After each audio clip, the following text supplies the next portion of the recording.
आज मैं आप सभी के साथ एलिस की कहानी शेयर करने जा रही हूँ। लेकिन उसकी शुरुआत करने से पहले मैं एक बात आप सभी से कहना चाहूँगी। जैसे हम इस धरती पर वक्त को मिनटों में, घंटों में, दिनों में, सालों में नापते हैं। ये हमारा तरीका है वक्त कितना गुजर गया इसे समझने का, कोई इंसान कितना बड़ा हो गया इसे समझने का। लेकिन ये सिर्फ हम मनुष्यों का तरीका है। लेकिन जो ये सृष्टि का तरीका है, जो सोल वर्ल्ड में किसी सोल की क्या आयु है इसे समझने का तरीका है, ये है कि उसने कितने सबक सीख लिए। अगर किसी व्यक्ति ने 10 जीवन जिए, 50 जीवन जिए, 100 जीवन जिए, पता नहीं उसने 500 साल का जीवन अलग अलग जन्म लेके गुजार दिया या उसने 1000 साल का वक्त गुजार दिया, एक शताब्दी गुजार दी, लेकिन अगर उसने अपना सबक नहीं सीखा तो वो वहीं का वहीं है। वक्त गुजर गया, सालों का, महीनों का, शताब्दियों का भी, लेकिन वो व्यक्ति वहीं का वहीं है। वो इंच भर भी नहीं बढ़ा, इंच भर भी नहीं बढ़ा। और अगर कोई व्यक्ति जिसने सिर्फ 1 ही, 2 ही या 3 ही जन्म लिए, लेकिन उसने अपने सबक बहुत तेज़ी से क्लियर किए, तो वो व्यक्ति उसकी तुलना में, चाहे उसने इस धरती पर 200 साल का ही जीवन गुजारा हो, सिर्फ 2 ही बर्थ लिए हों, तो भी वो उसकी बहुत बड़ी आयु है। क्योंकि ये जो दुनिया है इसमें वक्त को नापने का तरीका शरीर की आयु होता है। मिनटों, दिनों में हम वक्त को नापते हैं, लेकिन उस ब्रह्मांड में जो हमने सबक सीखे वो हमारी आयु का पैमाना होता है। और यकीन मानिए, ये बात मैं बहुत यकीन से कह रही हूँ कि जितने भी लोग गहराई से इस ज्ञान को जान रहे हैं, समझ रहे हैं, आत्मसात कर पा रहे हैं, सिर्फ ऊपर ऊपर से कहानी की तरह सुन लिया और कुछ समझ नहीं आया, ऐसे नहीं, आत्मसात कर पा रहे हैं, ये वो आत्माएं हैं जो इस एक जन्म में शायद 10, 20 या 50 जन्मों की जंप लगाने वाली हैं। बहुत बहुत बड़ी जंप लगाने वाली है। क्योंकि जो एक निचोड़ निकल के हमारे हाथ में आता है ना, उस निचोड़ को, ये मैं अपने अनुभव से आपको बता रही हूँ, क्योंकि मेरी ज़िंदगी कदम दर कदम, मैंने जो एक बस बचपन में एक कहानी सुनी थी कि आप अगर किसी को फूल देते हैं तो महक आपके हाथों से भी आती है। उस वक्त तो बस ये एक कहानी थी। लेकिन अब जब मैं इस काम के साथ जुड़ी हूँ, इस कार्य को मैं आगे बढ़ा रही हूँ, तो जैसे जैसे वक्त गुजरता जा रहा है, मैं सचमुच महसूस कर पा रही हूँ कि हाँ, फूलों की सुगंध आपके हाथों से नहीं, आपकी पूरी ज़िंदगी में, आपके रोम रोम में समा जाती है। क्योंकि बेशक दुआएं बेहिसाब असर रखती हैं और आप लोगों की दुआएं मुझ पर असर करती हैं। जीवन को जीने का, समस्याओं को सुलझाने का जो एक अलग नज़रिया डेवलप होता है, वो इतनी बड़ी चीज़ है। सुनने में मामूली लग रहा है ना, लेकिन ये बहुत बड़ी चीज़ है। क्यों? क्योंकि ये सिर्फ एक आपके इस जन्म को थोड़े सुधारने वाला है, ये तो पता नहीं आपके कितने जन्मों को सुधारने वाला है।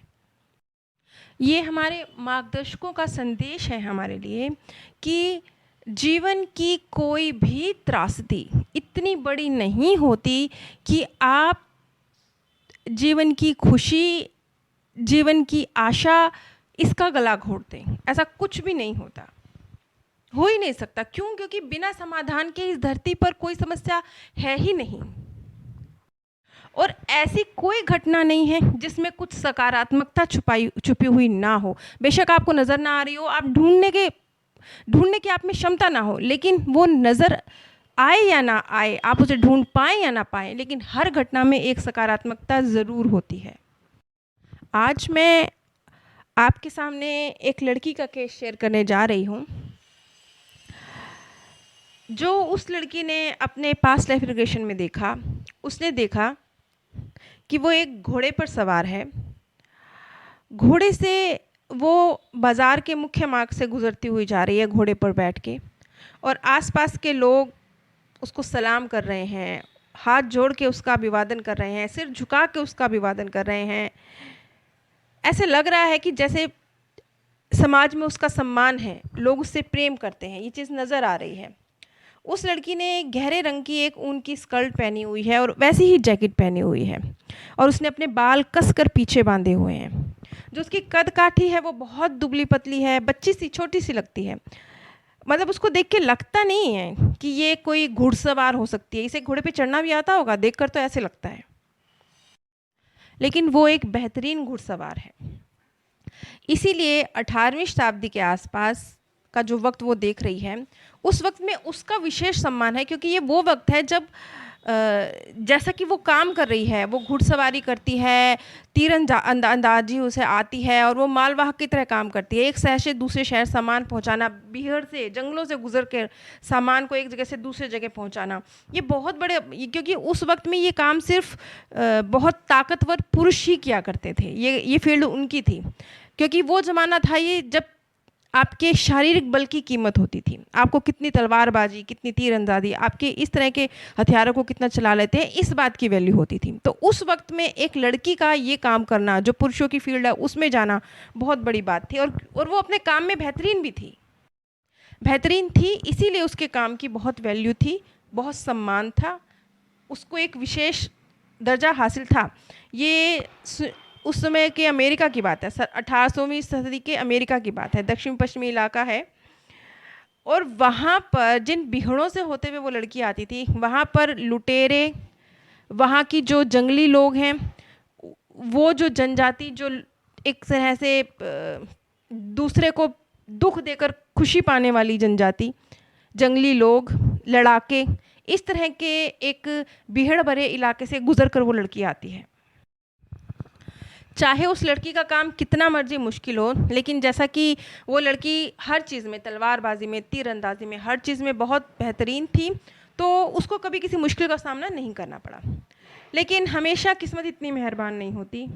एक बार ऐसा भी हुआ जब उस लड़की को उन बीहड़ से गुजरते हुए वहाँ के जो जंगली जनजाति थी, उन लोगों ने, 3-4 लोगों ने उसके ऊपर हमला बोल दिया। इस जनजाति के बारे में जितना बताया गया था, ये उससे कहीं ज़्यादा क्रूर लोग थे। इन्होंने उस लड़की को अगवा किया, उठा लिया और उसके घोड़े को भी कब्ज़े में ले लिया और उसके घोड़े का कत्ल कर दिया उसकी ही आंखों के सामने। ये मतलब उस लड़की के लिए सब बात छोटी थी, वो तैयार थी, उसे पता था मुश्किल है, सब कुछ है, लेकिन उसके लिए वो घोड़ा नहीं था, वो उसका फैमिली मेम्बर था, वो उसकी जान था, वो उसका हर पल का साथी था। वो जो उसे तकलीफ़ पहुंचाई जा रही है उससे इतनी दुखी नहीं थी, लेकिन जो उसके घोड़े का कत्ल किया गया, उसकी ही आंखों के सामने उसे मारा गया, वो उस चीज़ से बहुत आहत थी। उन जंगली जाति के लोगों ने, जिन्होंने अजीब से कपड़े पहने हुए थे, वो कपड़े नहीं थे एक्चुअली, पत्तों से उन्होंने अपने आप को ढका हुआ था, रंग अपने चेहरे पर पोते हुए थे, उन लोगों ने उस लड़की को बेइंतहा तकलीफ़ पहुंचाई, शारीरिक चोट पहुंचाई, उसके साथ बलात्कार किया और ये समझकर कि वो मर गई है, उसे छोड़कर चले गए।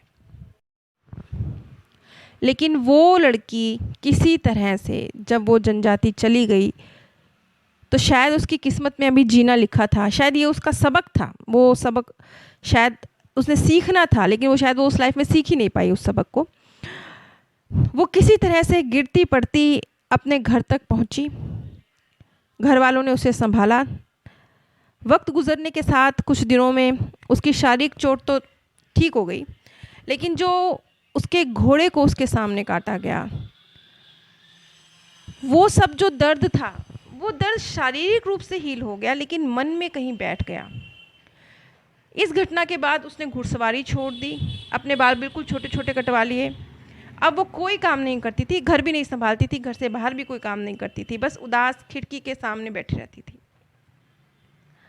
और अपनी आगे की पूरी ज़िंदगी, जब तक भी 60-70 साल की वक्त तक वो जी, वो ऐसे ही जी।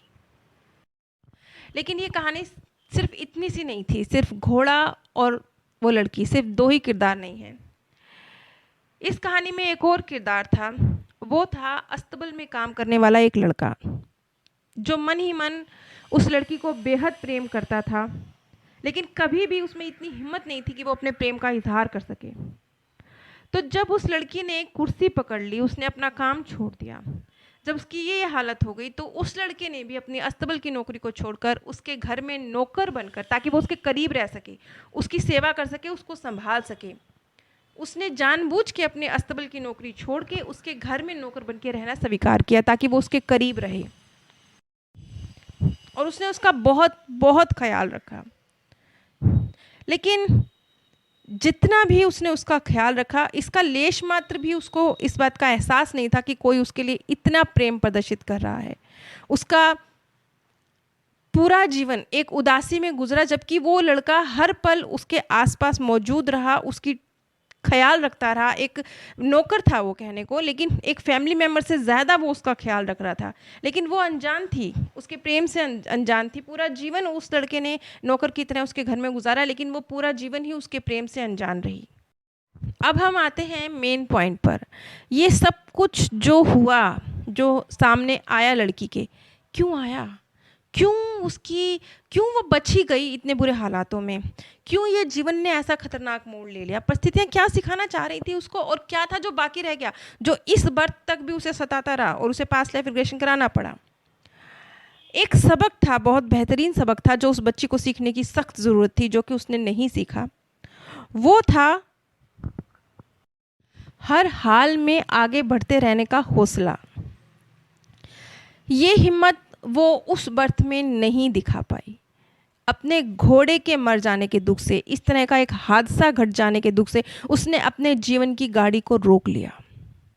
वो जो हर हाल में आपको आगे बढ़ना है, ये प्रकृति भी कभी नहीं रुकती, वक्त कभी नहीं ठहरता, कुछ भी हो जाए वक्त अपनी गति से आगे बढ़ता है, परिवर्तन होता ही होता है। लेकिन उसने अपनी परिवर्तन की गाड़ी, उसके लिए वक्त रुक गया, उस घटनाक्रम पे वक्त रुक गया।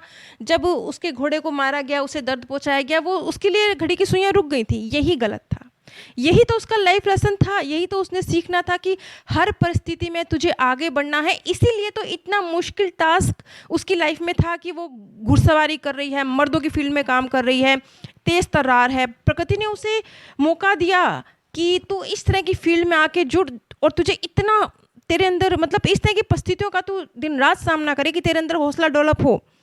लेकिन इतना सब प्रकृति से मिलने के बावजूद वो अपने अंदर जो सबक, उसका मेन सबक था कि चाहे कुछ भी हो जाए अपना हौसला नहीं हारना, वो उसमें फेल थी। इसीलिए अब इस बर्थ में भी उसके अंदर जो जानवरों के प्रति एक गहरी ममता, किसी जानवर के चले जाने से गहरा दुख, ये चीज़ आज भी उसके अंदर मौजूद थी, जिसके लिए उसे पास्ट लाइफ रिग्रेशन कराना पड़ा। और वो लड़का जो उससे बेइंतहा प्रेम करता था, वो आज के बर्थ में उसके साथ कहीं नहीं है। तो जो उसका मेन लेसन था कि कांटों के बीच में ही तो फूल खिलते हैं, बस हाथ बढ़ाकर चुनने होते हैं, चाहे कांटा चुभे फिर भी फूल चुनना होता है। यहीं पर वो अपने लेसन में फेल हुई। उसे उस घटना के साथ इतना अटैच नहीं होना चाहिए था। प्राण निकल गए घोड़े के, वो अब सोल वर्ल्ड में शांति की अवस्था में पहुंच गया। डर था उसे उस पल, जिस वक्त उसका गला काटा जा रहा था, लेकिन उस पल था ना, उसके बाद नहीं था। लेकिन उस लड़की ने तो उस पल के गुजरने के बाद भी उस दर्द को अपने साथ रखा। आप ध्यान से देखिएगा, कोई घटना आपको दुख देती है, किसी ने आपका अपमान किया, आपको दुख हुआ, बहुत बहुत दुख हुआ। अगर आप इस चीज़ को समझते हैं, उस चीज़ से सीखते हैं और आगे बढ़ते हैं, और उस अपनी गलती को रिपीट नहीं करते, उस व्यक्ति के साथ अपना संबंध तोड़ लेते हैं, या जो भी परिस्थिति के मुताबिक आपके लिए सही डिसीजन है वो आप लेते हैं, आगे बढ़ जाते हैं, उसके बाद वो चैप्टर क्लोज होना चाहिए। उसके बाद आपको उस घटनाक्रम को याद कर करके उस अपमान को बार बार महसूस नहीं करना चाहिए। ये लड़की वही गलती कर रही थी। घटनाक्रम खत्म हो गया, लेकिन वो उस दर्द को बार बार फील कर रही थी। यही तो था उसका लाइफ लेसन, जिसमें वो पूरी तरह से फेल थी। इसीलिए ये चीज़ नेक्स्ट बर्थ में ट्रांसफ़र हुई, और इसीलिए उसको उस बर्थ में भी इस तरह का एक जीवन मिला, जहाँ एक बेइंतहा हौसले वाली, दिलेर, मेहनती लड़की के रूप में वो उसका स्थान था।